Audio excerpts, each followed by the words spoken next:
우리 군이 최전방 지역에 설치했던 대북 확성기 철거 작업을 마무리했습니다. 그런데 그 사이 북한은 다른 행동에 나섰다고 합니다. 그러면서 이 접경 지역 주민들을 괴롭게 했던 이 소리가 앞으로 혹시 더 크게 들릴 수도 있다고 합니다.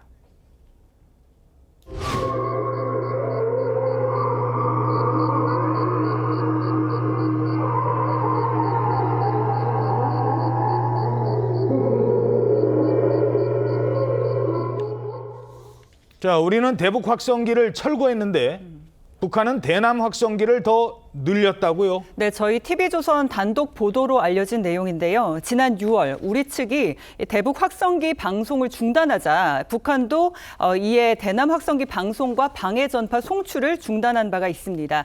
마치 화답을 하는 듯한 모습을 보였었는데요.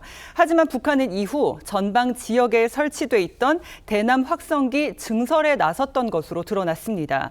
이 합동참모본부 관계자가 오늘 기자회견에서 이 소형 확성기 여러 개가 한 세트인데 일부를 늘린 것이다 라면서요. 각 지역에 설치된 대남 확성기 세트의 확성기 수를 증설했다라고 설명했습니다. 하지만 지금은 그 대남 방송을 안 하니까 실제로 가동되는 것은 없다. 방송 출력을 늘린 것이다라고 설명을 했습니다. 예. 북한은 그동안 계속 늘리기만 했다고요? 그렇습니다. 합참에 따르면 이 북한이 대남 확성기를 증설한 시기가 5월에서 6월 정도입니다.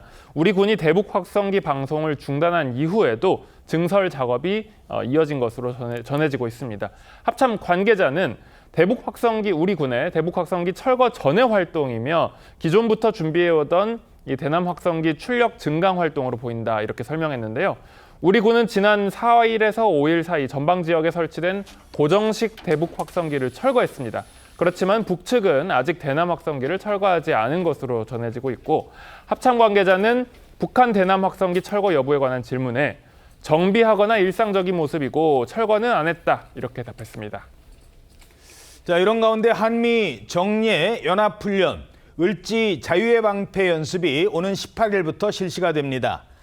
자, 그런데 합참이 이 공식 발표를 하면서 북한의 위협이라는 표현이 빠졌다고 합니다. 어떻게 된 일입니까? 네, 합동참모본부하고 주한미군 사령부가 공동 기자회견을 열었거든요. 거기에서 오는 18일부터 28일까지 연합 방위태세 확립을 위한 을지 자유의 방패 연습을 한다라고 이제 밝힌 건데 예? 거기 공동 발표에서 지난해와는 달리 북한의 위협이라는 표현이 빠진 겁니다. 어허. 지난해에는 북한의 미사일 위협, GPS 교란, 사이버 공격, 지상, 해상, 공중에서의 위협이라고 명시가 됐었는데 올해는 한미가 연례적으로 실시하는 방어적 성격의 훈련으로 최근 전쟁 양상 등 정도만 언급이 된 겁니다. 근데 일각에서는 이렇게 북한 표현이 빠진 게 미국의 요구하고도 부합한다는 얘기를 하고 있는데 왜냐하면 미국이 지금 주한미군의 역할을 북한 견제를 넘어서서 중국 견제를 넓히려고 하기 때문에 북한을 특정하길 원하지 않는다. 이러한 지적도 나오고 있습니다.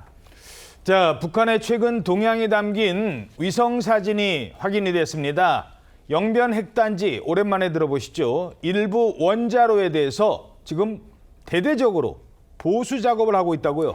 네, 미국의 북한 전문 매체 38노스에 따르면은 북한은 2022년부터 영변 핵단지 주요 시설들을 대대적으로 보수하고 확장해 왔지만 오메가와트급 원자로는 그대로 방치를 하고 있던 상황이었습니다. 그런데 지난 4월 30일부터 7월 27일 사이의 위성 영상을 한번 보시면요.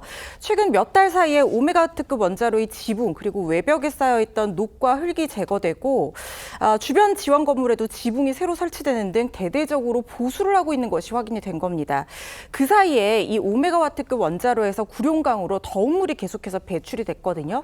이거는 원자로를 재가동한다, 계속해서 가동한다라는 것을 강력하게 의미를 해주는 것인데 이게 왜 중요하냐면 이 오메가와트급 원자로는 사용 후 그 해결료, 폐연료봉을 언제든지 재처리를 해서 플루토늄을 만들어낼 수 있는 시설입니다. 이거는 핵무기의 원료 개발과 직결되는 문제거든요. 그래서 더욱 주목이 되는 상황입니다.